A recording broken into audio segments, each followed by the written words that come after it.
The Apache people knew to stay away from the tower on Whisper Hill. It stood like a sentinel against the harsh desert sky, predating even their oldest stories. But 8-year-old Anna had always been different, curious, fearless, and drawn to things others avoided. On that scorching summer day in 1887, while her tribe prepared for the coming harvest, Anna slipped away, climbing the forbidden path to the ancient stone structure. The heavy wooden door creaked open at her touch, as if it had been waiting. Inside, the air grew cold despite the desert heat. Strange symbols covered the walls, and shadows moved without source. What ancient power was waiting for her at the top of those winding stairs? What darkness had chosen her bloodline to be its keeper? Before we jump back in, tell us where you're tuning in from. And if this story touches you, make sure you're subscribed, because tomorrow I've saved something extra special for you. The rising sun cast long shadows across the White Mountain Apache village nestled between juniper-covered hills. Smoke from morning fires rose in thin columns as the community stirred to life. Anna sat cross-legged outside her family's wickiup, grinding corn with steady, practiced movements while her thoughts drifted to the forbidden tower. Anna, her father's deep voice pulled her back to the present. Nakohe stood tall, his weathered face stern beneath his dark hair streaked with silver. Your mind wanders again. The corn will not grind itself. Yes, father, she replied, quickening her pace with the stone mortar. Nearby, her brother Tabe practiced with a hunting bow. At 16, he already joined the men on hunts, while Anna remained confined to women's work. He caught her gaze and smiled knowingly. He alone understood her restlessness. Their grandmother Itza emerged from the wickiup, her face a map of wrinkles that deepened when she smiled. Around her neck hung a turquoise stone on a leather cord, similar to the one Anna wore. The old woman's eyes narrowed as she studied Anna. Your thoughts are far away, little one, Itza said, lowering herself beside Anna. The tower calls to you. Anna's hands froze. You know about, I know many things. Itza touched the turquoise at Anna's throat. This stone has protected our family for generations. When it grows warm, beware. The old ones are watching.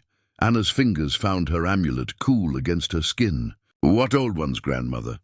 Instead of answering, Itza gazed toward distant Whisper Hill. There are stories older than our people, stories we do not tell around the fire. Her voice dropped to a whisper. Those who came before built the tower. They were not like us. What were they like? Anna leaned closer. Some say they walked between worlds. Others say they were cast down from the stars. Itza gripped Anna's hand suddenly. Your dreams, you see the tower in them, yes? Anna nodded, surprised. She had told no one. It is in our blood, Itza sighed. My grandmother heard the calling too. Before Anna could ask more, voices rose from the edge of the village. A group of men returned from scouting, faces grim. Among them was Whitehawk, the medicine man, his expression troubled as he spoke with the elders. The white men push closer to our hunting grounds, Tabe said, joining them. Father says we may need to move deeper into the mountains before winter. The 7th move in my lifetime, Itza murmured, her fingers working a string of prayer beads. That evening, as families gathered for the communal meal, Anna felt the weight of worried glances. Children huddled close to mothers, voices hushed. When Whitehawk approached her family's fire, Anna noticed how his eyes lingered on her amulet. The girl seems well, he said to Nakohe, though his gaze remained fixed on Anna. She is strong, like her mother was, Nakohe answered, pride warming his voice. The medicine man nodded slowly. Keep her close, especially at night. Strange winds blow from the east. He moved away, the feathers in his hair swaying with each step.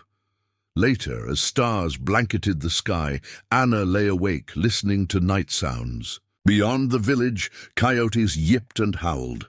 Her grandmother's soft snoring filled their dwelling, but sleep eluded Anna.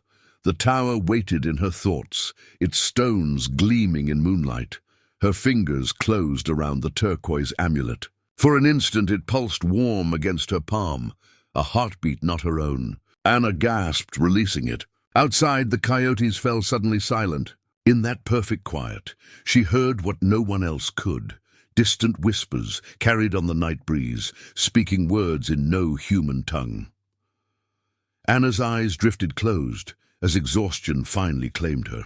In dreams, she climbed a winding staircase, higher and higher, while something ancient and patient waited at the top, something that knew her name.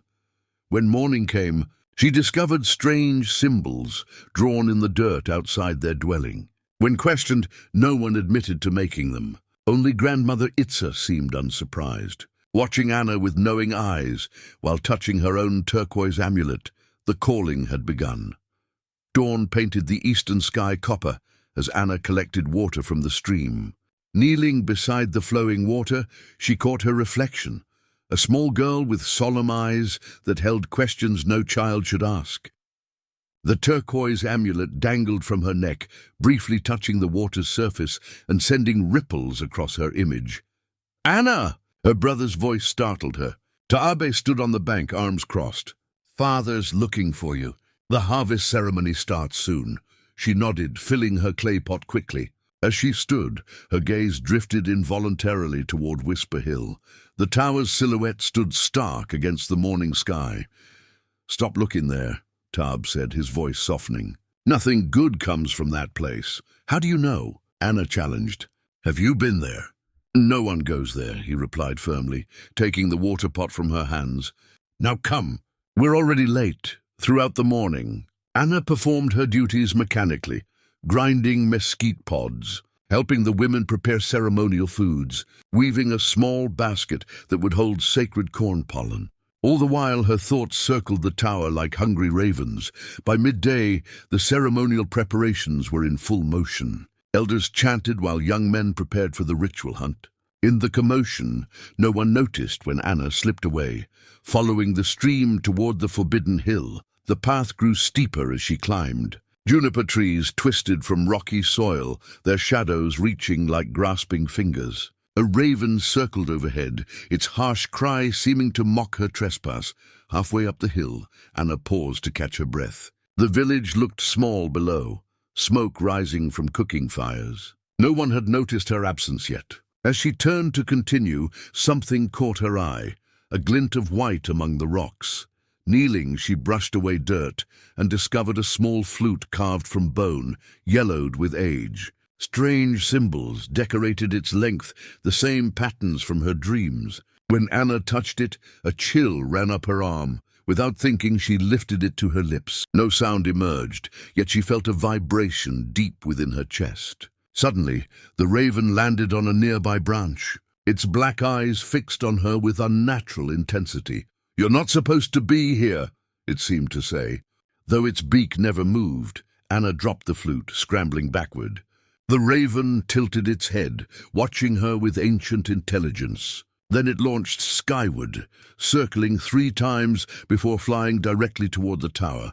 Heart-pounding, Anna continued upward, drawn by a compulsion stronger than fear. As she neared the summit, the air grew unnaturally still. No insects chirped, no birds called. Only the sound of her own breathing broke the silence, and then she stood before it. The tower rose 3 stories high, built from stones no Apache had ever quarried. No mortar joined the massive blocks, yet they fit together so precisely that not even a knife blade could pass between them. A doorway gaped like an open mouth, darkness beyond. Anna approached cautiously, her shadow stretching before her. The entrance was bordered with carvings, spirals, jagged lightning bolts, and figures that were not quite human. She recognized them from her dreams and from the bone flute.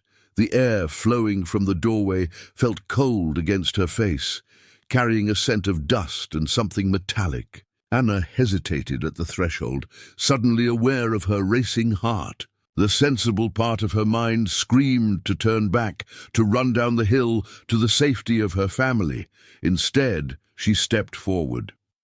Inside, the temperature dropped sharply. Anna's eyes struggled to adjust to the gloom. Walls rose around her, covered with more symbols that seemed to shift when viewed from the corner of her eye. A spiral staircase wound upward into darkness. Something whispered from above, not words exactly, but something trying to form them. The sound raised gooseflesh on Anna's arms. "Who's there?" she called, her voice echoing strangely. The whispers intensified, coming from everywhere and nowhere. Anna backed toward the entrance, suddenly desperate for sunlight. Her foot caught on an uneven stone, and she stumbled outside, gasping for breath. The sun was already lowering toward the western hills. She had been inside longer than she'd realized. With one last glance at the tower doorway, Anna fled down the hill, the bone flute clutched forgotten in her hand.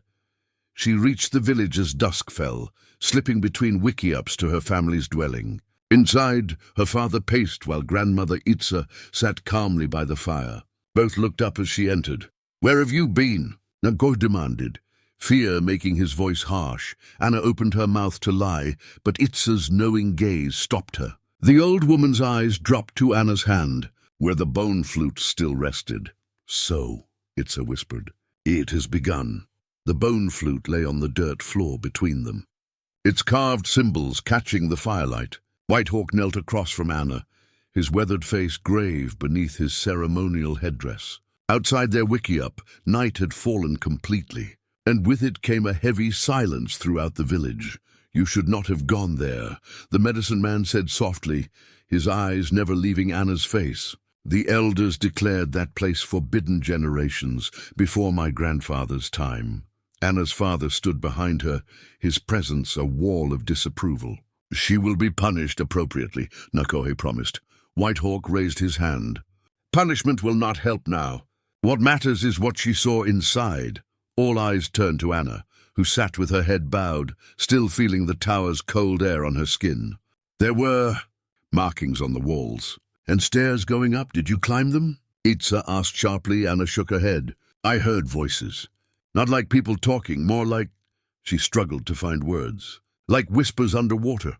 Whitehawk exchanged a significant glance with Itza. From his medicine pouch, he withdrew a small brown pod shaped like a crescent moon. "The dream seed," he explained, "shows us what hides beneath the surface of things." He crushed the pod between his fingers, releasing a fine dust that he sprinkled into the small fire. Sweet-smelling smoke rose, curling around Anna's face.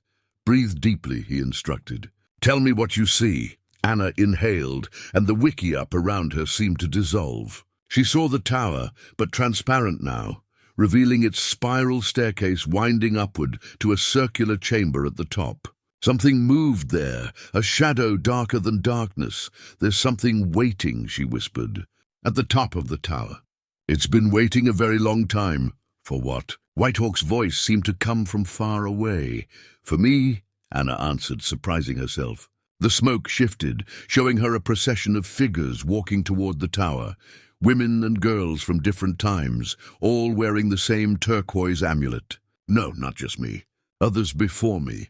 The vision changed again. Anna saw symbols appearing on her skin like tattoos, moving and shifting. She saw herself older, standing at the tower's doorway, her hands raised as if holding back some invisible force. When the smoke cleared, she found herself back in the wickiup, trembling. Whitehawk's expression had darkened.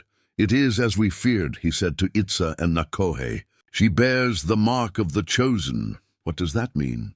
Nako demanded. Whitehawk stood, gathering his ceremonial items. "There is an old prophecy about a child who would awaken what sleeps. For generations, we have watched for signs." He looked directly at Anna. "The tower was built to contain something ancient, something that existed before our people came to these lands. Every few generations, it attempts to free itself by calling to one with the right bloodline." "My bloodline," Itza said quietly. "My grandmother heard the calling too, but she resisted until another was chosen from a different tribe." She touched her turquoise amulet. "These stones help us resist the pull. What happens if this thing escapes?" Nagoya asked, his hand protectively on Anna's shoulder. "The old stories say it will bring darkness that walks," Whitehawk replied. "It will consume minds first, then bodies." Anna thought of the shadow in her vision. "What am I supposed to do?" "Stay away from the tower," Whitehawk said firmly. "The calling will grow stronger. Strange things will happen around you. You must resist." That night, Anna lay sleepless on her pallet. Outside, she heard animals moving restlessly, coyotes howling closer to the village than usual, horses nickering nervously in their corral. She lifted her hand in the dim moonlight that filtered through the smoke hole, examining her skin. For a moment, she thought she saw faint markings, symbols like those in the tower, but they faded when she blinked. From her grandmother's pallet came a soft voice. "The dreams will come now. When they do, remember who you are." "Who am I?" Anna whispered. "You are of my blood," Itza answered. "And we have carried this burden for longer than the oldest songs remember." As if summoned by her grandmother's words, sleep finally claimed Anna. In her dreams, she climbed the tower's spiral staircase, step by step toward the waiting shadow. This time, it spoke her name, not the name her mother had given her, but another, older name in a language she somehow understood, a name that meant the one who opens doors. 3 days passed in which Anna was never left alone. Her father or brother always kept her in sight, while grandmother Itza hung additional protective charms around their wiki-up. The village children whispered when she walked by, sensing the change in her even if they didn't understand it.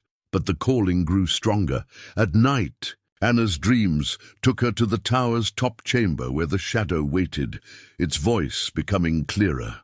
During the day, she found herself staring at her palms, where phantom symbols appeared and disappeared like ripples on water. The bone flute, now kept by Whitehawk, sometimes played by itself, soft, discordant notes that only Anna could hear. On the 4th night, storm clouds gathered over Whisper Hill. As thunder rumbled across the valley, Anna sat with her family around their small fire, listening to rain patter against the wiki-up covering. "The spirits are restless tonight," Itza observed, her gnarled fingers working a piece of leather. "They know something walks between worlds."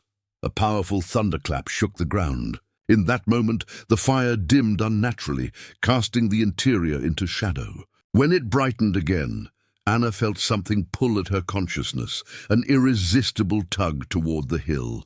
"I need air," she mumbled. Rising, Tabe moved to follow her, but Nakohe placed a restraining hand on his son's arm, misreading Anna's discomfort.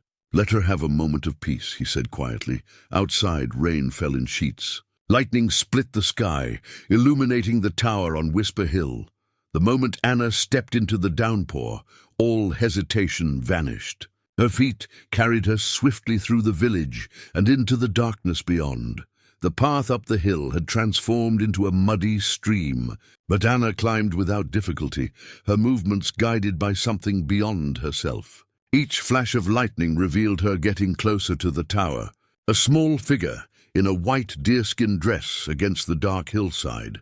When she reached the summit, Anna was drenched and breathing hard, but felt no cold or fear. The tower loomed before her, somehow taller than she remembered. Lightning struck nearby, briefly illuminating symbols carved around the doorway that now seemed to make perfect sense, a language she had always known but forgotten. The heavy wooden door swung open at her approach. No touch was needed this time.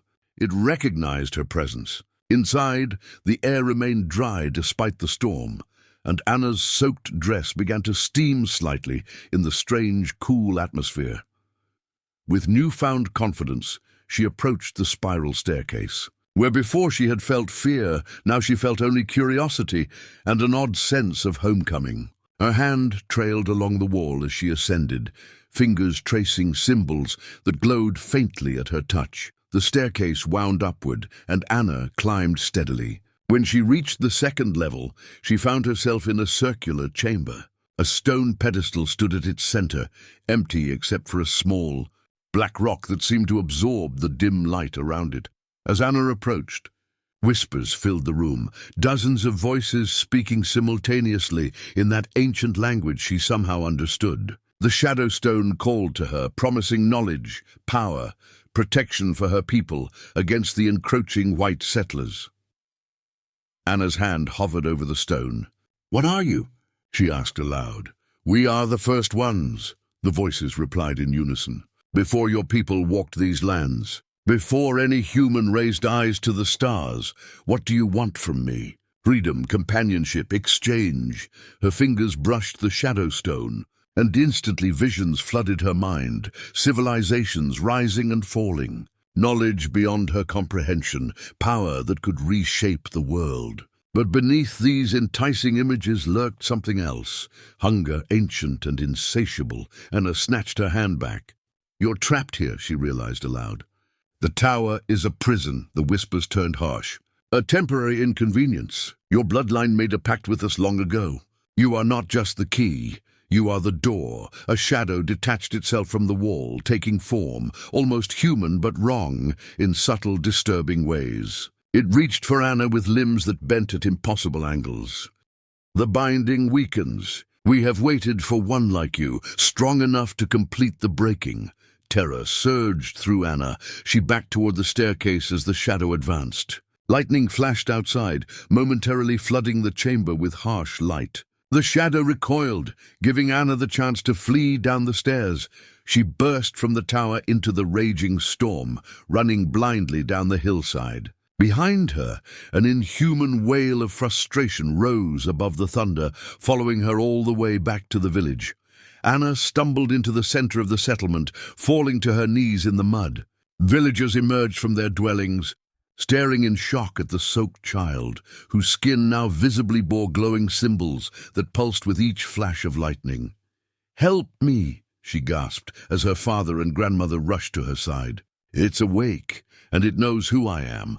Where her knees had touched the earth, a small black stone appeared, drinking in the raindrops that fell upon it. Casting darkness instead of shadow, dawn found Anna lying on a bed of furs in Whitehawk's medicine lodge. The symbols on her skin had faded to faint traceries, visible only in certain light. Around her, elders and medicine people from the tribe maintained a vigil, their faces grim as they watched her fitful sleep.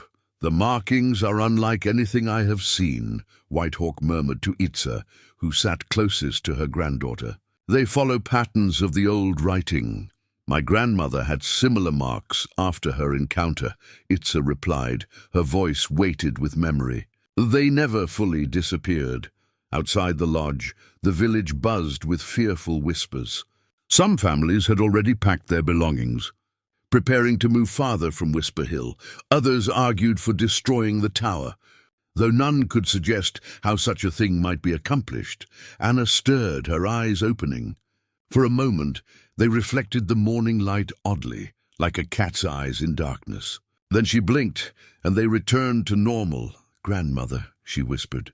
The voices wouldn't stop. Itza stroked Anna's hair. "I know, child." Whitehawk leaned forward. "What did they tell you?" Anna's gaze shifted to the medicine man. "They said they knew you from when you were young. They said you heard them too, but were too afraid to answer." A strange, adult knowingness entered her voice. "They said you still dream of the chamber at the top of the tower." Whitehawk recoiled, his face paling beneath his copper skin. "The child speaks with their voice now," he warned the others. "We must cleanse her."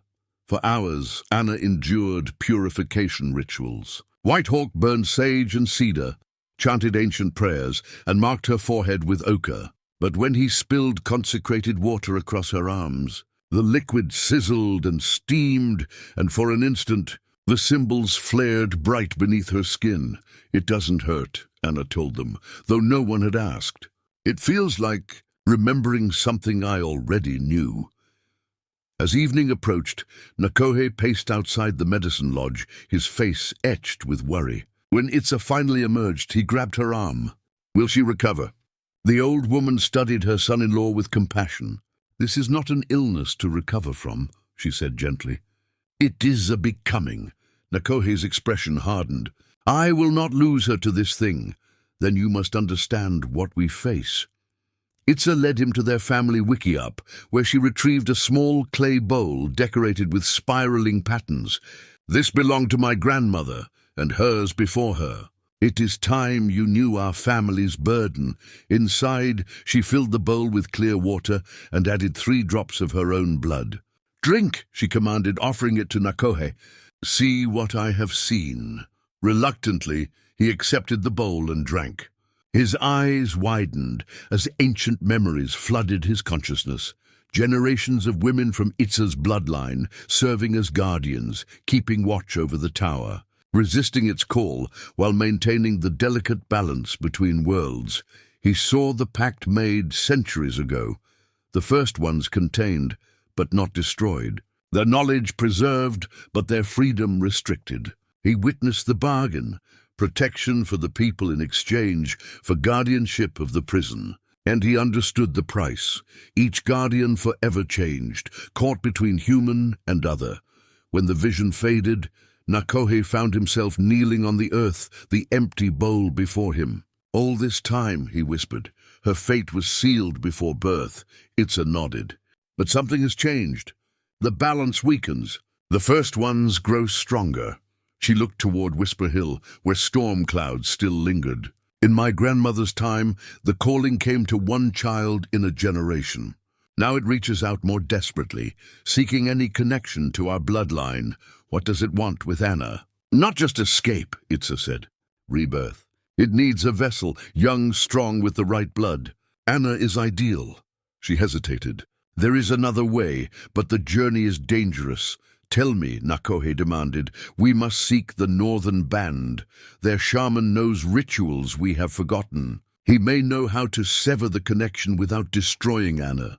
As they spoke, Anna appeared in the doorway of the wiki-up, Whitehawk hovering anxiously behind her. The girl's eyes were clear, her movements steady, but something in her bearing had changed, a gravity beyond her years. "I saw them, Father," she said quietly. "The guardians before me. They're still there, inside the tower. Not just their memories. Parts of them remained behind." She extended her hand, revealing a small stone that gleamed with inner light. "This was my great-grandmother's heartstone. She showed me where to find it." Whitehawk reached for the stone, but Anna closed her fingers around it. "It's not for you," she said, her voice suddenly ancient. "The bargain wasn't yours to make, and it isn't yours to break." That night, while the village slept uneasily, Anna stood outside her family's wiki-up, gazing at Whisper Hill. The tower was invisible in the darkness, but she felt its presence like a weight against her mind. "I know you're listening," she whispered, "but I'm listening too, and I hear what you're not telling me." In response, a cool wind swept down from the hill, carrying the scent of stone and age and secrets waiting to be uncovered. Dawn had barely broken when Anna's family prepared to depart. 4 horses stood ready, one each for Nakohe. Taabe, Itza, and Anna. Whitehawk would join them, riding his paint pony that snorted nervously in the cool morning air. "The northern band is 3 days' ride," Nakohe explained as he secured provisions to his mount. "If we push hard, we can reach them before the new moon."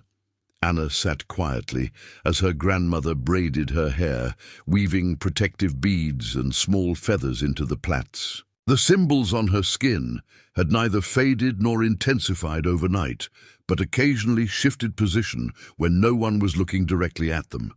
"Will they help us?" Anna asked, her voice small yet somehow resonant. "Their shaman Black Crow is my mother's cousin," Itza replied. "He walks in places others fear to tread." From a leather pouch, Itza withdrew a pair of moccasins, unlike any Anna had seen. The soft hide was dyed deep blue and adorned with intricate beadwork depicting doorways and spiraling paths. When Anna touched them, she felt a gentle vibration like distant drums. "These belonged to my mother," Itza explained. "Spirit-walking moccasins, for those who must journey between worlds. They will protect you on the path ahead." Anna removed her everyday moccasins and slipped on the ceremonial pair. They fit perfectly, though they had been made for an adult. When she stood, the ground beneath her feet seemed slightly less solid. "I can feel them," Anna whispered. "The guardians who came before." As the small party rode out from the village, many people emerged from their dwellings to watch silently. Some made protective signs, others offered prayers. No one spoke directly to Anna, though their eyes followed her with a mixture of fear and reverence. They traveled north through valleys and across mesas, keeping to Apache paths that wound invisibly through the landscape. Anna rode behind her father, watching the terrain change from desert scrub to pine forest. With each mile, the symbols on her skin prickled and itched, as if the distance from the tower stretched some invisible connection. By midday, they crossed paths with 3 white settlers heading west in a loaded wagon. Nakohi stiffened, his hand moving to his knife, but the settlers merely nodded nervously and hurried past. "They are moving closer to our hunting grounds each season," Tabe observed bitterly. "The white man's hunger for land never ends." White Hawk agreed. Throughout the afternoon, Anna found herself drifting between awareness and dream. While her body swayed with her horse's movements, her mind wandered corridors of ancient memory. The spirit-walking moccasins tingled against her feet, anchoring her to the physical world while allowing her consciousness to explore. She saw the tower as it had been when newly built, a gleaming spire of perfectly fitted stone, surrounded by structures long since reclaimed by the earth. She witnessed ceremonies conducted by people unlike any she knew, their tall forms moving with fluid grace as they channeled energies from beyond the stars. Your ancestors, gifted with unusual sensitivity to the First One's power, discovered how to contain those who remained after the Great Conflict. Black Crow applied clay to Anna's forehead in a circular pattern. The tower was built not by human hands, but through the combined will of your bloodline's earliest guardians, focusing energies to create a prison between dimensions.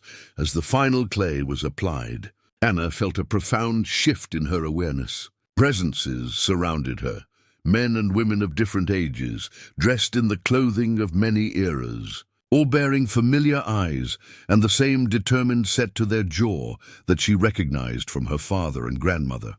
"I see them," she whispered. "So many—" "Listen," Black Crow instructed, sitting back. "They have much to teach before sundown." Time lost meaning as Anna communed with her ancestors through the connecting power of the clay. They shared their experiences, the first binding of the entity, the establishment of the guardianship, the gradual understanding of what they contained.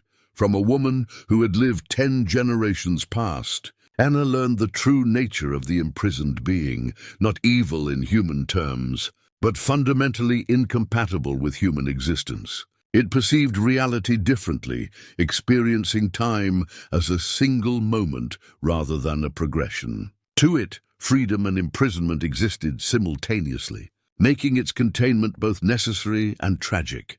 From a man who had served as guardian during the coming of the Spanish, she learned techniques to resist the entity's influence, mental disciplines to separate her thoughts from its intrusions, ways to recognize deception wrapped in truth. The most recent guardian, a great-aunt Anna had never met, shared the most disturbing knowledge. The entity had been learning, adapting, gathering strength from each guardian's resistance. What had begun as containment was becoming a crucible, transforming the prisoner into something more dangerous than what had been originally imprisoned. As the sun lowered toward the horizon, the clay dried and began to flake from Anna's skin. The ancestors' presence faded, leaving behind their collective knowledge and a profound sense of responsibility. When Anna opened her eyes, only Black Crow and Itza remained in the teepee, watching her with solemn expressions. "Now you understand," Black Crow said. Anna nodded, her child's face momentarily transformed by ancient wisdom. "The first one in the tower is the last of its kind. The others either departed or were destroyed in their wars. It remains because it believes itself the savior of its people, meant to open the way for their return. And if it succeeds?" Itza asked. "Our world ends," Anna answered simply.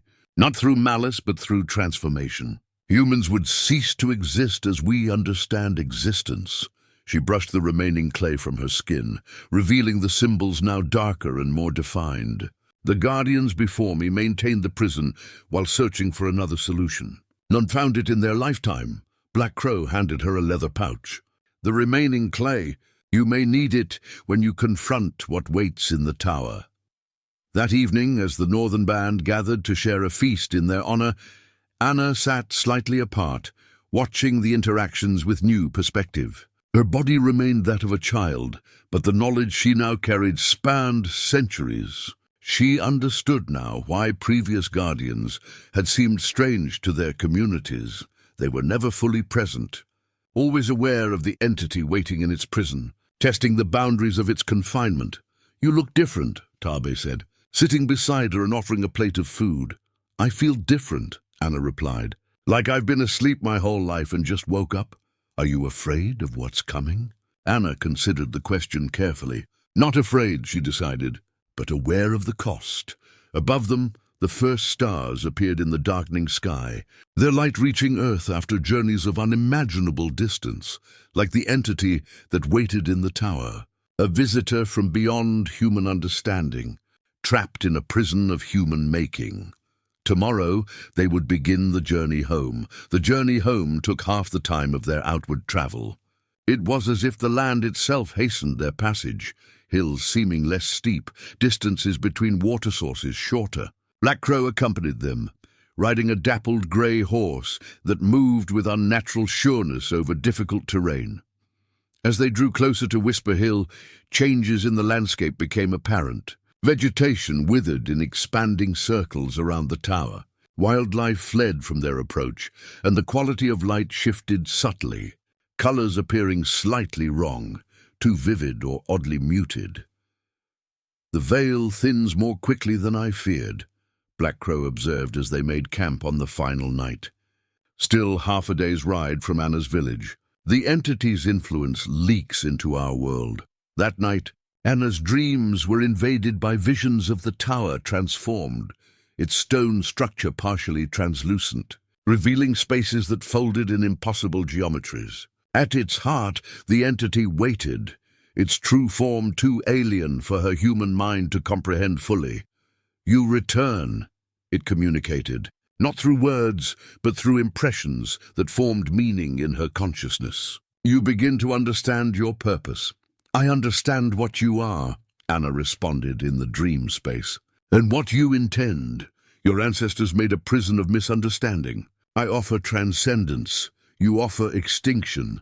The entity's presence rippled with something like amusement. "Transformation is not extinction. Your kind thinks too linearly."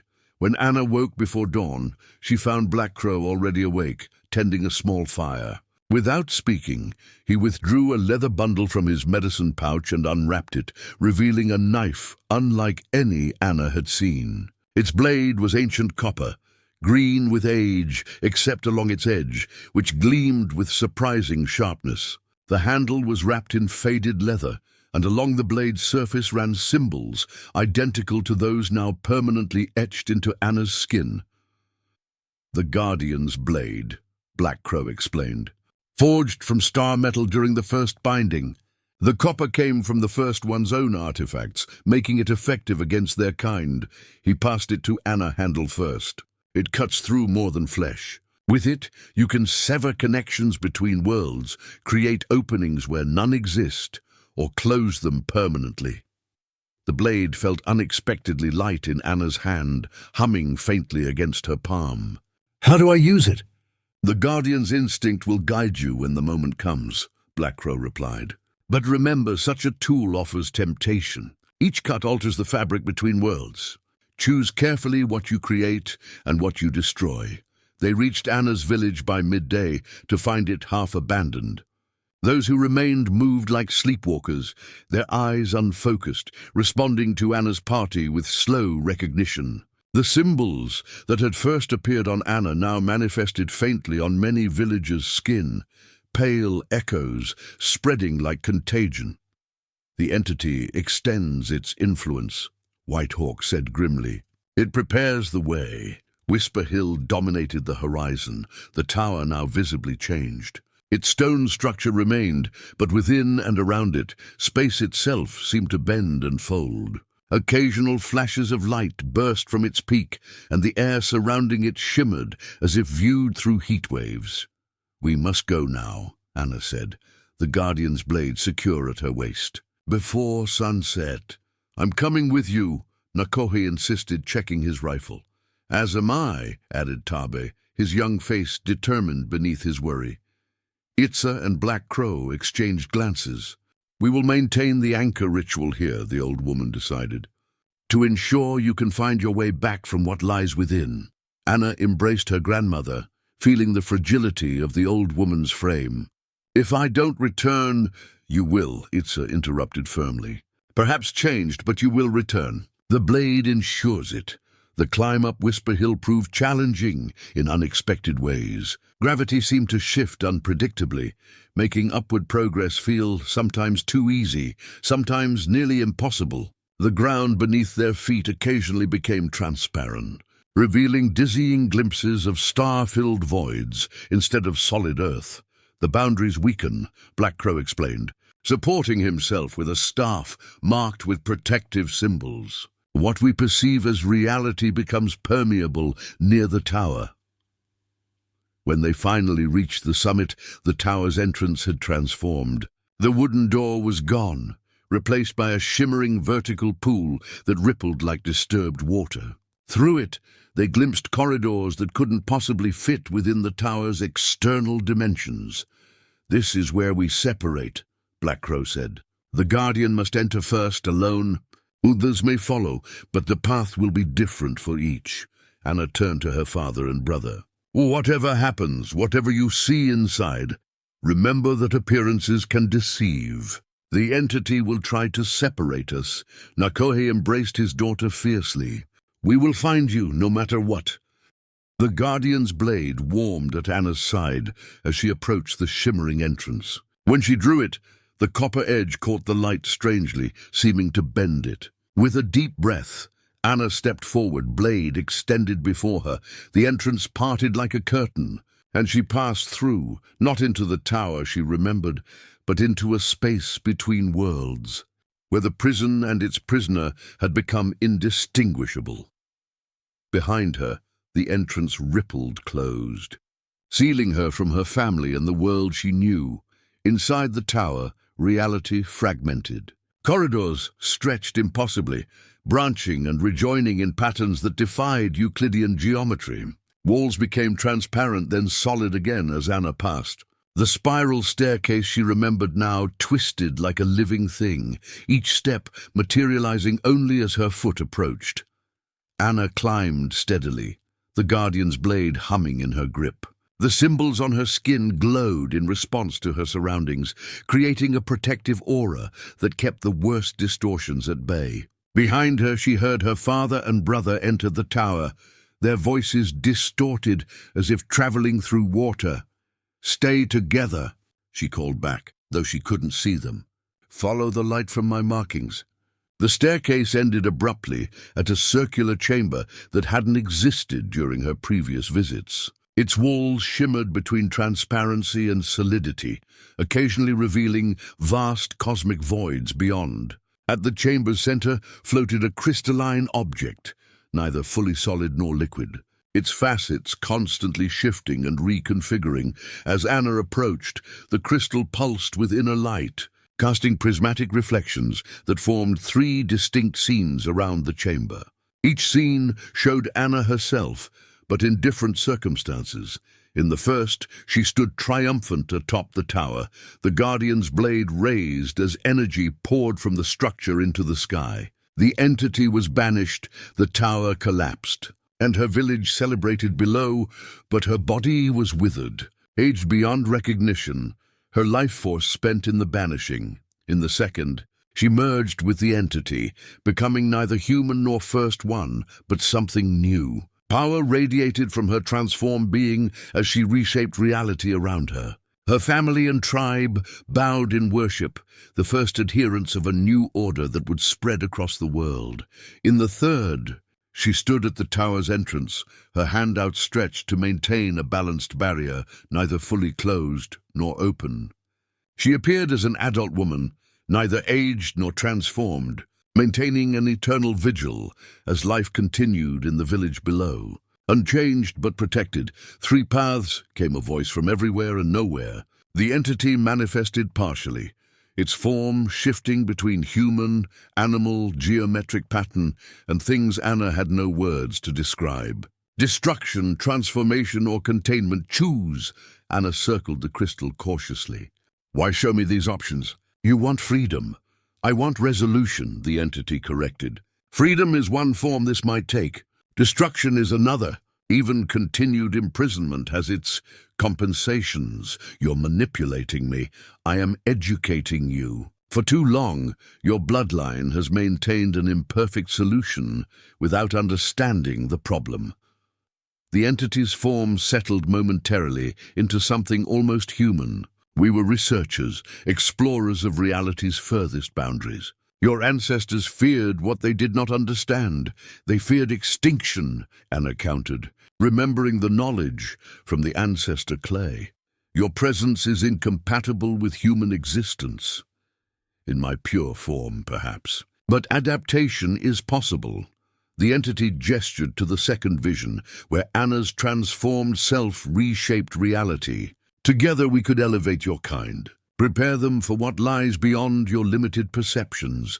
The crystal rotated, its facets catching light from unseen sources. Each time it turned, the visions shifted slightly, revealing variations on the three paths, subtle differences in outcomes and consequences. The convergence crystal shows all possibilities stemming from this moment, the entity explained. Study it carefully before deciding. Footsteps sounded on the staircase. Nakohe and Tabe appeared at the chamber entrance, weapons ready, expressions shifting from determination to awe as they beheld the scene. "Anna!" Nakohe called, starting forward. "Stay back," she warned. "This place isn't stable." The entity's attention shifted to the newcomers. "Family," it observed. Such a human concept, yet intriguingly effective for species propagation. Its form flowed toward Nakohe and Tabe, who raised their weapons defensively. Before they could react further, the chamber walls solidified, separating Anna from her family. "A private decision requires privacy," the entity said. Returning its attention to Anna, she gripped the Guardian's blade tighter. "I want to see more. Show me what happens to my people in each scenario." The crystal's facets rearranged, revealing expanded visions. In the first, her sacrifice protected humanity, but left her people vulnerable to encroaching settlers. Within decades, they were displaced, their culture fading. In the second, her transformation with the entity created a protective barrier around Apache lands. But gradually, those within changed, becoming less human with each generation. In the third path of containment, balance was maintained. Her people adapted to coexist with both settlers and the contained entity's limited influence, finding a middle way that preserved their essence. "You see now the complexity," the entity said. "There are no perfect solutions, only different forms of compromise." Anna studied the crystal intently. "In all these visions, you show yourself as something that could be beneficial, a force for protection or elevation. But the ancestor clay showed me the wars among your kind, the destruction you brought. The past is immutable. The future is not." The entity's form flickered. "What I was and what I could be are different considerations." Beyond the chamber walls, Anna heard her father and brother calling for her, their voices growing more distant as the tower's internal geography shifted. "I need to think," Anna said, feeling the weight of generations of guardians in her decision. "Time is a luxury we no longer have," the entity replied, gesturing to the crystal, which now showed cracks forming across all three visions. "The old containment fails. With or without your choice, change comes." Outside the tower, the sky darkened unnaturally as reality itself began to warp under the pressure of colliding dimensions. Anna closed her eyes, feeling the wisdom of previous guardians flowing through her blood. When she opened them again, she raised the Guardian's blade. "I've made my decision." The Guardian's blade flashed as Anna sliced through the air, not attacking the entity, but cutting a doorway in the chamber wall. Reality parted like cloth, revealing her father and brother on the other side. "Quickly," she called. Maintaining the opening with visible effort, Nakohe and Tabe rushed through before the tear sealed itself. The entity observed with something like amusement rippling through its shifting form. "Family reunion," it noted. "How touching. Anna, what is happening?" Nagoya demanded, rifle raised toward the entity, though they all knew conventional weapons would prove useless. "It's showing me possible futures," Anna explained, gesturing toward the convergence crystal. "I'm trying to understand the true consequences before deciding." "There's no decision to make," came a new voice as Whitehawk stepped through another spontaneous opening in the chamber. "The old ways must end." Anna stared in confusion. "How did you get here?" "You stayed in the village with Grandmother and Black Crow." Whitehawk smiled thinly, his hand moving to a silver medallion hanging from his neck, an item Anna had never seen him wear before. As his fingers touched its surface, the disc began to glow with an oily light, and Whitehawk's features subtly shifted, growing sharper. "Less human. I've served the first one since I was younger than you," the medicine man revealed. "When I heard the tower's whispers as a child, I answered, not with resistance like your grandmother, but with acceptance, traitor." Nakohe spat, turning his weapon toward Whitehawk. The medicine man made a dismissive gesture, and Nakohe's rifle flew from his hands, glattering against the chamber wall. "I prefer the term visionary," Whitehawk replied. "For generations, I've worked to undermine the Guardian's efforts while appearing to support them, waiting for the right vessel to appear." His gaze fixed on Anna. "And here you are, young, strong, with the purest bloodline connection in 7 generations." The entity's form pulsed with satisfaction. "My faithful servant has prepared the way, maintaining my connection to your world, even as your ancestors sought to sever it." Anna's mind raced as pieces fell into place. Whitehawk's intense interest in her family, his intimate knowledge of the tower, his insistence on joining their journey. "You've been weakening the containment from inside our defenses." Whitehawk's fingers caressed the silver medallion. "This deceiver's medallion allows me to channel the First One's influence and shield my thoughts from other guardians. Your grandmother never suspected me, nor did her mother before her." "It doesn't matter," Tabe declared, edging protectively toward his sister. "Anna won't help you." "She already has," Whitehawk countered. "By entering the tower with her awakened powers, she's created the perfect conditions for transition." He extended his hand toward Anna. "The Guardian's blade, child. It's not meant for one of your limited understanding." "Don't listen to him," Nakohe urged, trying to move between Whitehawk and his daughter, only to find himself frozen in place by unseen force. The convergence crystal pulsed urgently, its facets rearranging to show a new vision. Whitehawk using the Guardian's blade to tear open permanent rifts between dimensions, allowing the entity's full manifestation into the human world. The resulting cataclysm consumed everything, Whitehawk included. "He doesn't understand what he's doing," Anna realized aloud. "You're using him just as you hope to use me," the entity's form rippled. "All tools serve their purpose until obsolete." Whitehawk's expression darkened. "Enough talking." The medallion at his throat flared, and he thrust his hand toward Anna. Invisible force tore at the Guardian's blade. Trying to wrench it from her grasp, Anna held firm, the symbols on her skin blazing in response. The knowledge of generations of Guardians flowed through her blood, strengthening her grip. "You've forgotten what the blade truly is," she told Whitehawk. "Not just a weapon, but a key." Before he could respond, she plunged the Guardian's blade into the convergence crystal. Light exploded through the chamber as crystal and blade merged. The entity shrieked in a frequency that made the tower's stones vibrate. Whitehawk clutched his medallion in panic as it began to burn against his skin. "What have you done?" he cried. "Chosen my own path," Anna answered, her voice overlaid with the echoes of Guardians past. The convergence crystal, now fused with the blade, rose from its central position and hovered before Anna.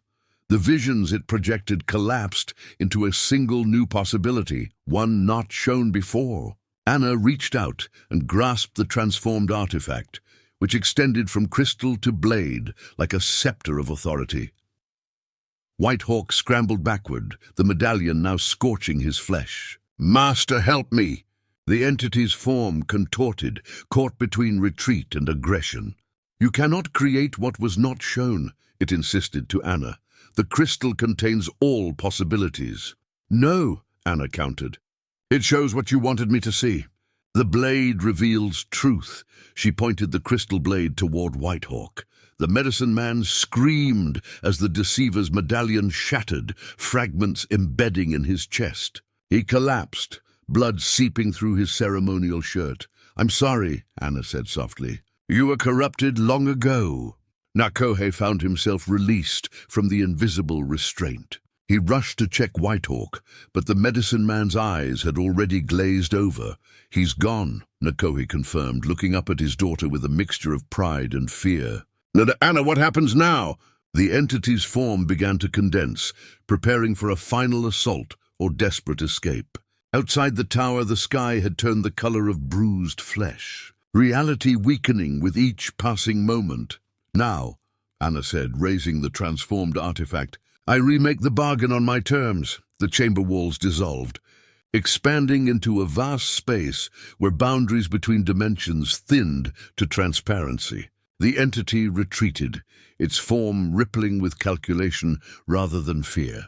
As reality shifted, new figures appeared at the perimeter of the expanded chamber. 7 individuals of varying ages, tribes, and eras, their clothing spanning centuries of Native American history. We are not alone, Anna whispered, the crystal blade humming in her hands. More deceptions, Nakohe warned. Standing protectively near his children, a woman stepped forward, Apache like Anna but in her 30s, wearing a dress style from decades earlier. Not deceptions, she said. We are real, called here across time and space by the Guardian's bloodline. From each newcomer's chest emerged a luminous strand of golden light, connecting to Anna in a radiant web. Similar threads link some of the strangers to each other, forming a complex pattern of kinship and shared heritage. The bloodline threads, the woman explained. They show our true connections. I'm Sarah Two Rivers, guardian from 30 summers ago. When the entity tried to break free during the white man's Great War, I contained it. An elderly Navajo man with threads connecting him to both Sarah and Anna spoke next. Thomas Begay, guardian from the time of the Long Walk. I strengthened the binding when Navajo and Apache alike suffered under the Bluecoats.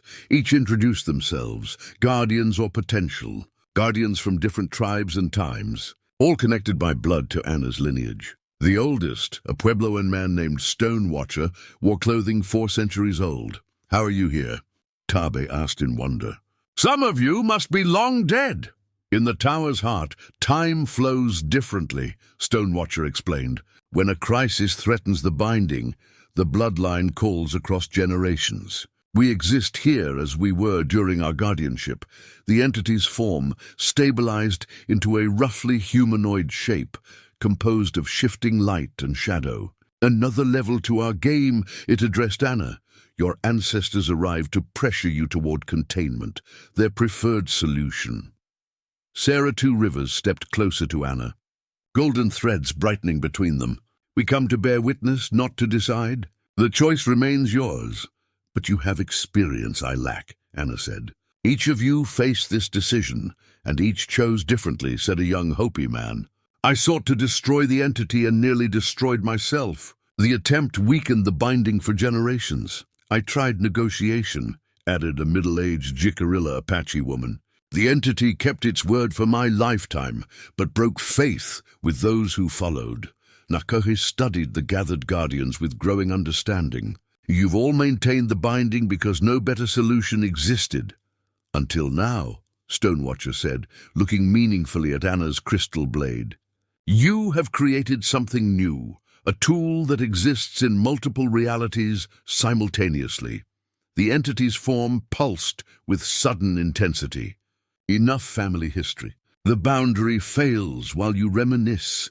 As if triggered by its words, the chamber shuddered. Beyond its transparent walls, the sky darkened further, reality buckling under increasing pressure from beyond. The village below Whisper Hill was now visible through the tower's floor, people moving frantically as unnatural phenomena manifested around them. It's right, Anna acknowledged. We're running out of time. She turned to the assembled guardians. The old binding required sacrifice from each guardian, blood, years, memories. It's why the entity grows stronger with each generation. Our capacity to pay the price diminishes. The bloodline threads connecting the guardians pulsed with shared understanding. "What do you propose?" asked Sarah Two Rivers. "A new covenant," Anna replied. "Not based on sacrifice and imprisonment, but on balance and exchange." The entity's form rippled with what might have been interest or caution. "Explain." Anna raised the crystal blade. "Instead of containing you completely or allowing complete freedom, a permeable barrier. You receive limited access to our world through specific channels. We receive knowledge that helps us survive." "A dangerous gambit," warned Stonewatcher. "The entity cannot be trusted." "Not without enforcement," Anna agreed. She looked directly at the entity. "That's where the crystal blade comes in. It binds both parties to the agreement across all possible futures." The entity's form contracted slightly. "Such a binding would limit me." "And protect you," Anna countered. "From those who would destroy you completely." The assembled guardians exchanged glances, their bloodline threads vibrating with silent communication.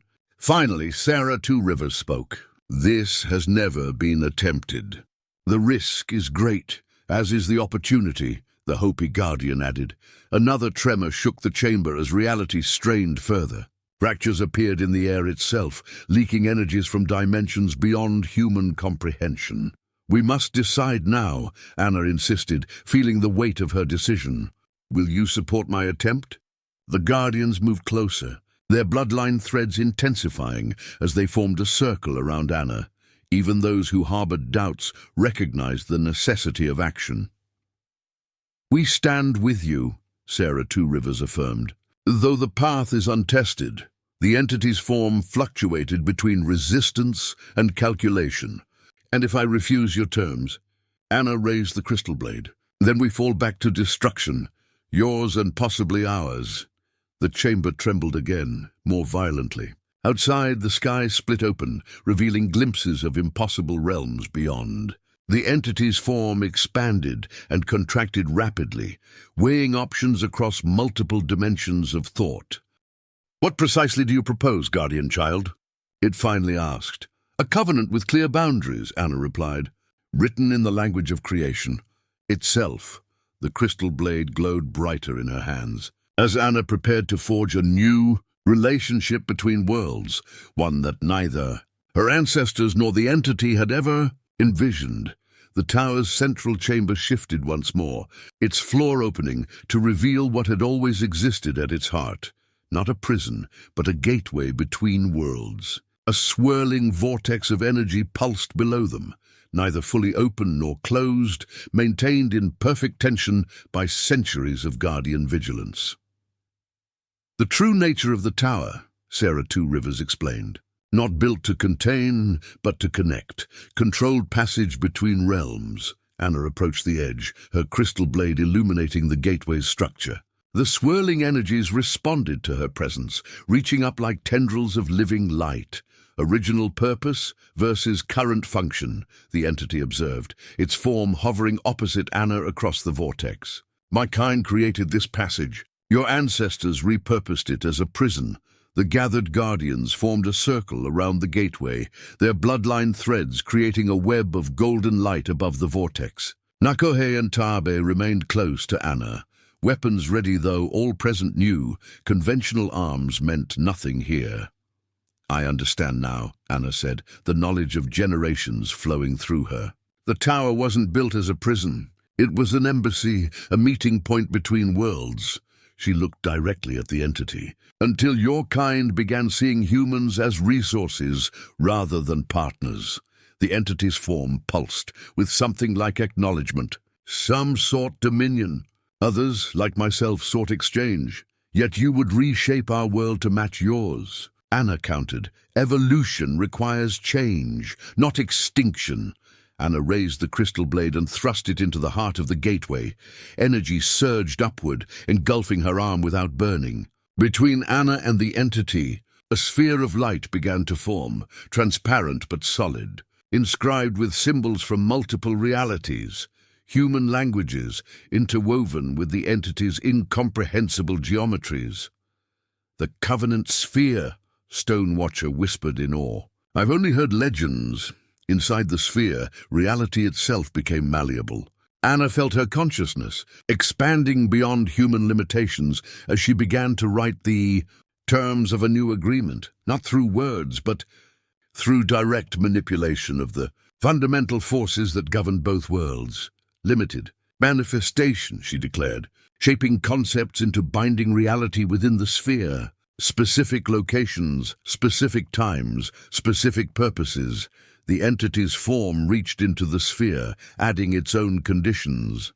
Knowledge exchange, access to designated minds prepared to receive it. Regular renewal of contact. Back and forth they negotiated, the Covenant Sphere recording and binding each point. The assembled guardians watched in amazement as conditions formed in the universal language of creation itself. Unbreakable, unalterable once completed. Outside the tower, the fracturing reality began to stabilize as the new covenant took shape. The unnatural darkness receded from the sky above Whisper Hill, though strange lights continued to dance around the tower's exterior. "Protection for my people," Anna insisted, weaving this requirement into the sphere's matrix. "Not just my village, all tribes who share guardian bloodlines." "Agreed," the entity responded, "in exchange for designated ceremonial sites where the veil between worlds remains thin." "No possession of unwilling hosts," Anna added firmly. "Except by mutual consent for limited duration," the entity countered. The negotiation continued, point and counterpoint, each seeking advantage while recognizing the necessity of compromise. The Covenant Sphere grew more complex with each addition, its surface covered with interlocking symbols that pulsed with binding power. Finally, Anna addressed the critical point. Enforcement. If either party violates the covenant, immediate severance of all connections, the entity completed. Painful but necessary. The Covenant Sphere flashed with finality as this last condition locked into place. It rose higher above the gateway, drawing energy from both Anna and the entity until it shone like a second sun within the chamber. "It is done," Stonewatcher announced. "The covenant is formed." Anna withdrew the crystal blade from the gateway, which now pulsed with regulated rhythm, neither closing nor opening fully, but maintained in perfect balance. The entity's form stabilized into something more defined, still not human, but no longer chaotically shifting. "The first true covenant between our kinds in millennia," it observed. "You have wisdom beyond your years, guardian child." "Not mine alone," Anna acknowledged, looking at the assembled guardians whose experiences had guided her. Nakohe approached his daughter carefully, seeing both the child she was and something more. "Is it finished?" "Not finished," Anna replied. "Just beginning." The Covenant Sphere descended slowly, shrinking as it approached Anna. When it reached her, it compressed further until it resembled a small pearl, which embedded itself in the center of her forehead. A matching pearl appeared within the entity's form. "The covenant embodied," the entity explained. "While these exist, our agreement cannot be broken." The chamber began to reorganize itself, the impossible geometries resolving into more comprehensible architecture. The gateway remained at the center, now regulated by the covenant rather than guardian sacrifice. "What happens now?" Tabe asked, looking from his sister to the entity. "Now," Anna said, "we learn to coexist." The assembled guardians' bloodline threads began to fade as their purpose was fulfilled. Before disappearing, Sarah Two Rivers placed her hand on Anna's shoulder. "You've changed everything," she said. "For better or worse, a new age begins." As the guardians faded from view, returning to their respective times and places, the entity's form began to withdraw into the gateway. "Until the appointed time," it said to Anna, "remember your responsibilities, as I will remember mine." The gateway pulsed once more, then settled into a steady, controlled shimmer, no longer a prison, but a regulated door between worlds. As the entity retreated into the stabilized gateway, the tower began to transform around them. Stone walls reknit themselves, ancient symbols rearranging into the patterns of the new covenant. The spiral staircase solidified, no longer twisting unpredictably. Reality settled into a new equilibrium, changed but no longer fracturing. "It's over?" Nakohe asked cautiously. "No," Anna replied, touching the pearl-like covenant embodiment on her forehead. "It's contained, but someone must maintain the balance." She turned to her father and brother, her expression both childlike and ancient. "I must stay." "Impossible," Nakohe protested. "You're coming home with us." Taabe studied his sister with growing understanding. "The covenant requires a guardian, doesn't it?" "Someone physically present," Anna nodded. "Not imprisoned, but present. The tower needs a keeper."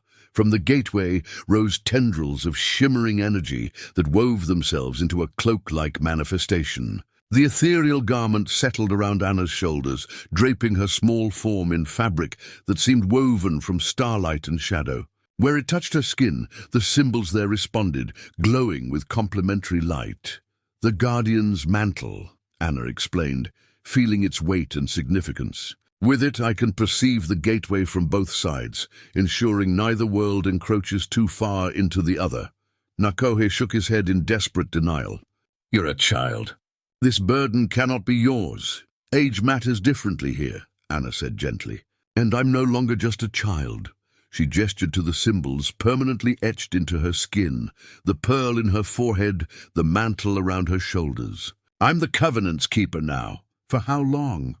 Taabe asked, his voice breaking. Anna's eyes reflected knowledge beyond her years. "Until another of our bloodline is ready to take my place. The difference is that I choose this freely, not through manipulation or coercion."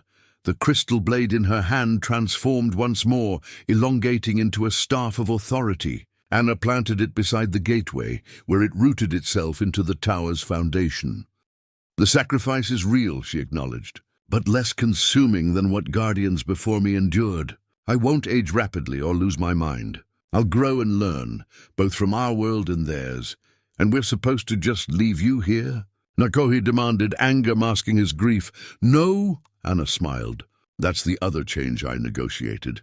The tower will be open to my family and those of guardian bloodlines. You can visit whenever you wish." She touched the mantle, which shimmered in response. "This allows me to protect visitors from the tower's more challenging aspects, as if to demonstrate." A section of the chamber wall transformed into a comfortable living space with furs, cooking implements, and storage for provisions. "Part of my responsibility is understanding both worlds," Anna explained. "I can't do that in isolation." Nakohe knelt before his daughter, searching her face. "You're certain this is necessary?" "It's the price of the covenant," Anna confirmed. "But also its privilege. I'll see and learn things no other human has experienced." The Guardian's mantle rippled, briefly showing glimpses of what Anna now perceived, layer upon layer of reality. Knowledge flowing like rivers between dimensions, beauty and terror intermingled in cosmic patterns. Taabe joined his father, kneeling before Anna. "Then we will be your anchors to our world," he promised. "We'll bring news from the village, food, company, whatever you need." Anna embraced them both, momentarily just a little girl again. "Grandmother will understand," she whispered. "She's carried this burden in her own way her whole life." As they held each other, the tower completed its transformation. The chaos and distortion receded entirely, replaced by a structure that honored both its original purpose and its new function. Outside, the sky cleared completely, stars emerging in the deepening twilight. "We should return to the village," Nakohe said eventually. "Tell them what has happened. Bring supplies back for you." "Black Crow and Grandmother already know," Anna said, the Guardian's mantle giving her awareness beyond the tower walls. "They've been conducting the anchor ritual, helping stabilize the covenant from outside." Taabe looked around the transformed chamber with lingering concern. "Will you be safe here alone?" "I'm not entirely alone," Anna replied. "Part of the entity remains as my counterpart in maintaining the gateway, and," she hesitated, "the echoes of previous guardians linger. They'll teach me what I need to know." She walked them to the tower entrance, which had transformed into an arched doorway inscribed with protective symbols. The threatening atmosphere had vanished, replaced by a sense of sacred purpose. "I'll visit tomorrow," Nakohe promised, still struggling to accept the change. "Bring grandmother," Anna requested. "There's much she can teach me about being a guardian." As her father and brother descended Whisper Hill in the gathering darkness, Anna stood in the doorway watching them go. The Guardian's mantle billowed around her despite the still air, responding to energies only she could perceive. Behind her, the gateway pulsed with gentle rhythm, stable but alive. The covenant pearl in her forehead warmed reassuringly against her skin. Though her path had diverged unexpectedly from normal childhood, Anna felt a deep certainty in her new role. The tower was no longer a prison for either the entity or its guardian. It had become what it was always meant to be, a bridge between worlds. 1 month passed. The village relocated closer to Whisper Hill, not out of fear, but proximity to their new protector. The tower, once forbidden, became a place of reverence. Tribal elders established regular visitation protocols, and families brought gifts to the girl who had saved them from destruction. Inside the tower, Anna learned to navigate her new existence. The Guardian's mantle never left her shoulders, though it changed appearance with her moods, sometimes nearly invisible, other times radiating with colors no human language could name. The Covenant Pearl remained embedded in her forehead, occasionally warming when the gateway required attention. On the first full moon, following the Covenant's establishment, came the scheduled exchange, the negotiated time when knowledge would flow between worlds. Anna prepared carefully, following instructions from echoes of previous guardians who manifested as whispers and half-seen figures in the tower's quiet corners. Nakohe and Itza arrived before sunset, bringing ceremonial items. Black Crow accompanied them, his expression solemn yet curious. "You've changed," the shaman observed as Anna greeted them at the entrance. Indeed, she had. Though only a month had passed, Anna appeared to have aged several years. Now resembling a teenager rather than a child, she moved with fluid grace. Her eyes held depths beyond human experience, though they still sparkled with recognition when she embraced her family. "Time flows differently here," she explained. "Not faster or slower, but differently." She led them up the spiral staircase, which no longer twisted impossibly, but ascended in a perfect mathematical curve. The gateway chamber had transformed into a ceremonial space. The regulated portal at its center pulsed with gentle light, neither threatening nor completely dormant. Around it, Anna had arranged objects from both worlds, Apache ceremonial items alongside crystalline formations that seemed to grow from the tower itself. "Will it be dangerous?" Itza asked, arranging medicine bundles around the chamber's perimeter. "Not with proper translation," Anna replied. "That's why I need you here, to help interpret what comes through." As moonlight streamed through high windows that hadn't existed before, the gateway's pulse quickened. Anna took position before it, the Guardian's mantle flaring around her in response. "It begins," she announced. From the gateway rose tendrils of energy that coalesced into a floating object before Anna, a flute carved from bone, similar to the one she had found months earlier on the hillside. Unlike that ancient instrument, this one gleamed with inner light, symbols matching those on Anna's skin, appearing and disappearing along its length. "The harmony flute," Black Crow whispered in recognition. "I've seen it described in the oldest stories."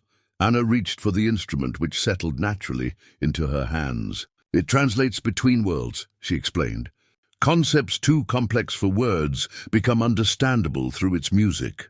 As the gateway widened slightly, the entity's presence manifested, not physically entering their world, but extending a portion of itself into the chamber. Like Anna, it bore a covenant pearl within its form, glowing in resonance with hers.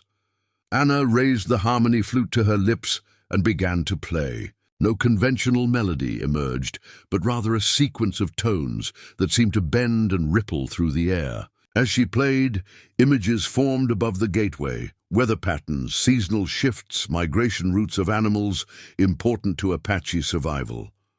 Knowledge of the coming years, Itza translated for Nakohe. Drought followed by abundant rain, game moving to new territories. The entity responded with its own communication, not sound but shifting patterns of light and geometry. The harmony flute translated automatically, Anna's fingers finding positions she had never learned, but somehow knew. New images formed, hunting techniques, plant uses, methods for water conservation during the coming dry period. Nakohe watched in amazement. "This is what you negotiated? Practical knowledge to help our people survive?" Anna nodded without interrupting her playing. The exchange continued, information flowing in both directions. The entity shared insights into natural cycles, visible only from its multidimensional perspective. Anna conveyed human needs and concerns. After an hour of this remarkable communication, the flute's tones shifted, signaling the exchange's conclusion. The gateway narrowed to its normal aperture, the entity's presence receding. The harmony flute floated from Anna's hands, hovering over the gateway. "It remains here," she explained, "until the next scheduled exchange. Neither I nor the entity can access it otherwise, a safeguard we both accepted." Black Crow nodded approvingly. "You've created something unprecedented, controlled communication without domination by either side." "Balance," Anna agreed. "The heart of the covenant." Later that night, after the others had descended to the village with notes and memory of the shared knowledge, Anna stood alone at the tower's peak. A new platform had formed there, allowing her to observe both the world below and the cosmos above. Her transformation continued gradually, not just physical, but perceptual. The symbols on her skin had stabilized, no longer shifting, but permanently marking the Covenant's conditions. Through the Guardian's mantle, she perceived layers of reality invisible to ordinary human sight. Yet Anna retained her humanity. Her father visited daily, bringing news of village life. Her brother taught her to shoot a rifle despite her changed status, just in case, he insisted. Grandmother Itza shared family stories, ensuring Anna remained connected to her heritage. The entity, too, was changing. Through their limited communications outside the formal exchanges, Anna sensed it developing concepts previously foreign to its kind. Individual identity, linear progression, emotional attachment. Their mutual transformation had begun, neither becoming fully like the other, but both expanding beyond their original limitations. As stars wheeled overhead, Anna smiled. The sacrifice was real, but so was the wonder of her new existence, bridge between worlds, neither fully human nor other, but uniquely herself. "The sacrifice is real," she acknowledged, "but less consuming than what guardians before me endured. I won't age rapidly or lose my mind. I'll grow and learn, both from our world and theirs. And we're supposed to just leave you here?" Nakohe demanded, anger masking his grief. "No," Anna smiled. "That's the other change I negotiated. The tower will be open to my family and those of guardian bloodlines. You can visit whenever you wish." She touched the mantle, which shimmered in response. "This allows me to protect visitors from the tower's more challenging aspects, as if to demonstrate." A section of the chamber wall transformed into a comfortable living space with furs, cooking implements, and storage for provisions. "Part of my responsibility is understanding both worlds," Anna explained. "I can't do that in isolation." Nakohe knelt before his daughter, searching her face. "You're certain this is necessary?" "It's the price of the covenant," Anna confirmed. "But also its privilege. I'll see and learn things no other human has experienced." The Guardian's mantle rippled, briefly showing glimpses of what Anna now perceived, layer upon layer of reality. Knowledge flowing like rivers between dimensions, beauty and terror intermingled in cosmic patterns. Taabe joined his father, kneeling before Anna. "Then we will be your anchors to our world," he promised. "We'll bring news from the village, food, company, whatever you need." Anna embraced them both, momentarily just a little girl again. "Grandmother will understand," she whispered. She's carried this burden in her own way her whole life. As they held each other, the tower completed its transformation. The chaos and distortion receded entirely, replaced by a structure that honored both its original purpose and its new function.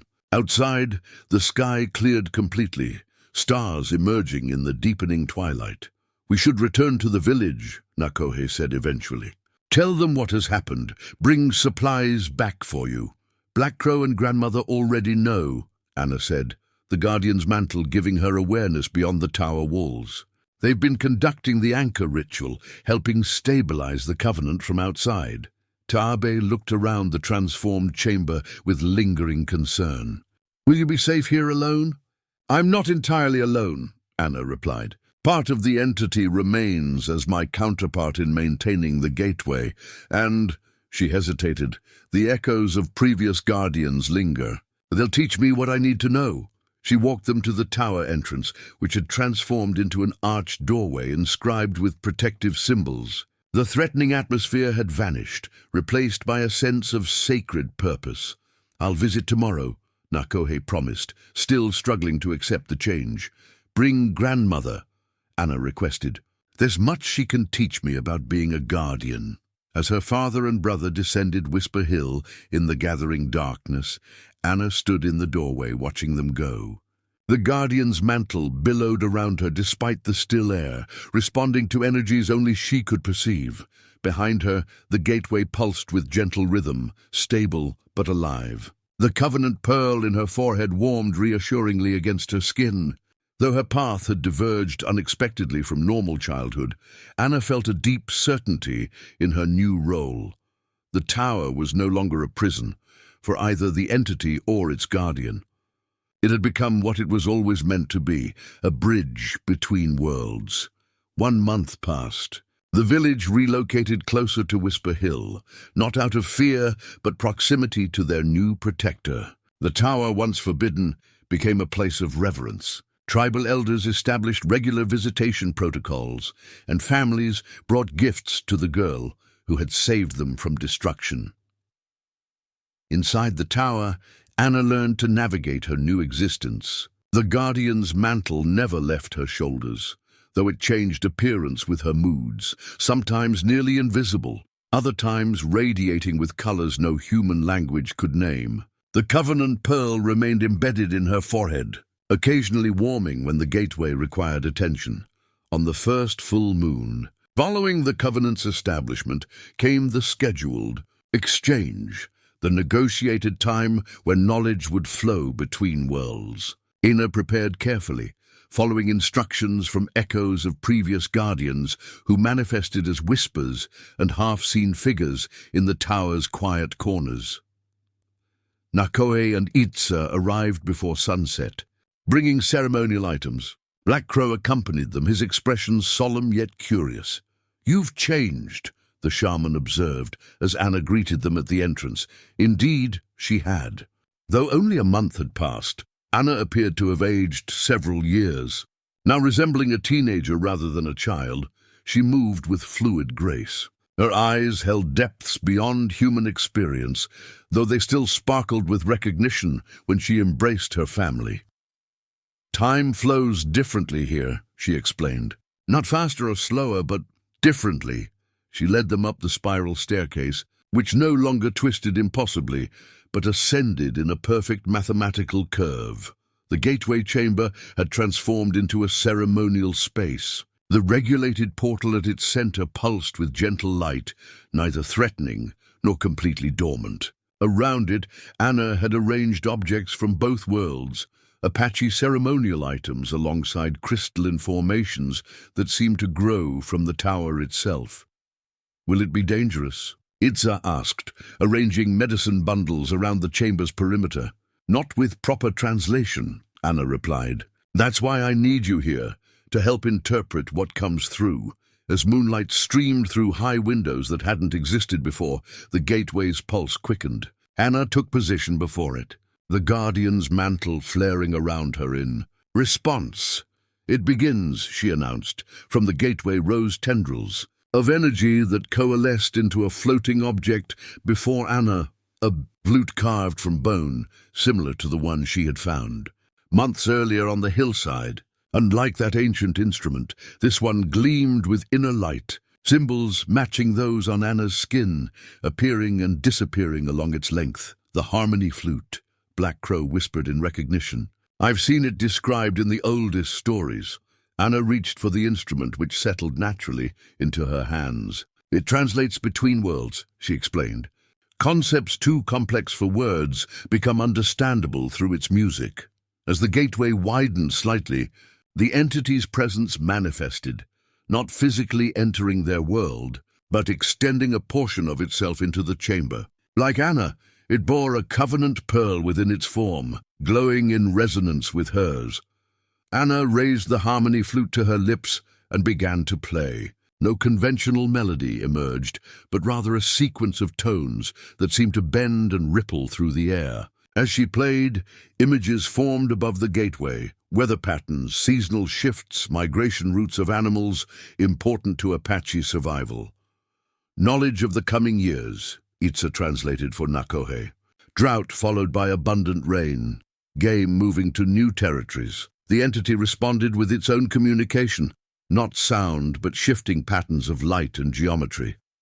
The harmony flute translated automatically, Anna's fingers finding positions she had never learned, but somehow knew. New images formed, hunting techniques, plant uses, methods for water conservation during the coming dry period. Nakohe watched in amazement.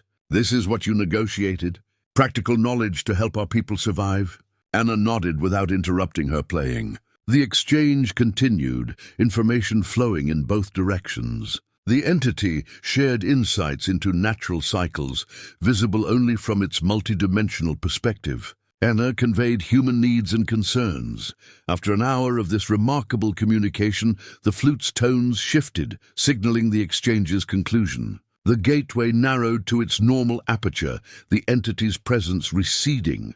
The harmony flute floated from Anna's hands, hovering over the gateway. "It remains here," she explained, "until the next scheduled exchange. Neither I nor the entity can access it otherwise, a safeguard we both accepted." Black Crow nodded approvingly.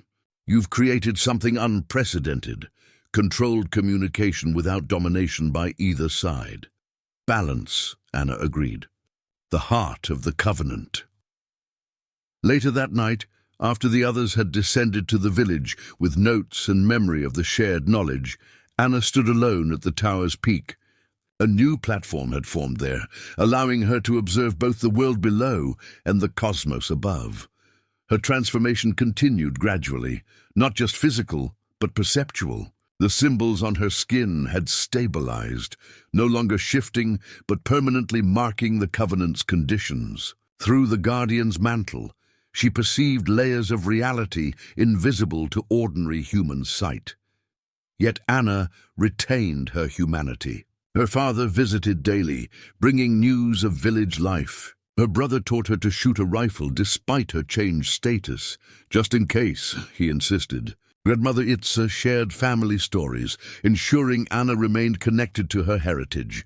The entity, too, was changing. Through their limited communications outside the formal exchanges, Anna sensed it developing concepts previously foreign to its kind. Individual identity, linear progression, emotional attachment. Their mutual transformation had begun, neither becoming fully like the other, but both expanding beyond their original limitations. As stars wheeled overhead, Anna smiled. The sacrifice was real, but so was the wonder of her new existence, bridge between worlds, neither fully human nor other, but uniquely herself. "Would you like to learn about the voices on the wind?" Anna asked the girl, who nodded solemnly.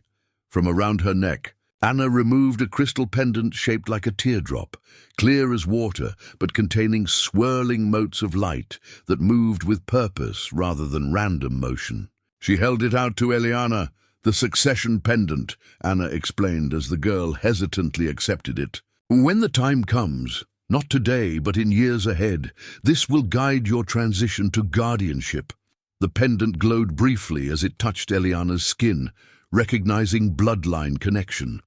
Within its crystalline structure, a fragment of Anna's essence, memories, experiences, wisdom, gathered over decades, awaited the moment of succession.